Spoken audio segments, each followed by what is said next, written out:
नमस्कार मित्रांनो, आता मी आहे ओंकारेश्वरमध्ये आणि ओंकारेश्वरचं दर्शन व्यवस्थित झालेलं आहे. त्यानंतर आम्ही आलो नौका विहार करण्यासाठी.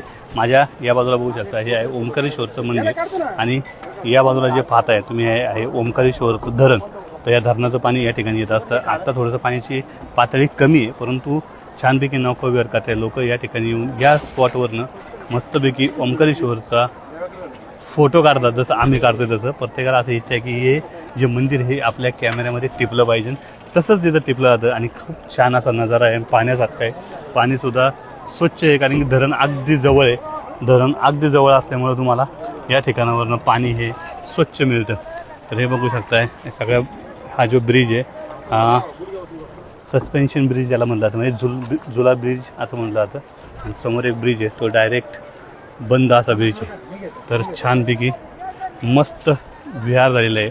आणि तुम्ही जर या बोटिंगमध्ये यायचं असेल तर तुम्ही जर शेअरिंगमध्ये आले तर तुम्हाला 100 रुपये पर पर्सन असं तुम्हाला इथं पैसे द्यावे लागतात. आणि जर तुम्ही स्वतः प्रायव्हेट करून आले तर बार्गेनिंग करून तुम्हाला साधारण 500 रुपयामध्ये ही बोट मिळते. व्हिडिओ आवडला असेल नक्कीच लाईक आणि शेअर करा. आणि आपले सगळे व्हिडिओ जे 12 ज्योतिर्लिंगाचे व्हिडिओ आहे ते पाहिजे असेल तुम्हाला तर आपल्या यूट्यूब चॅनलला जाऊन तुम्ही ते पाहू शकता. संपूर्ण व्हिडिओ त्याच्यावरती आहे. पूर्ण व्हिडिओ तुम्ही त्या आपल्या चॅनलवरती पाहू शकता. बाय.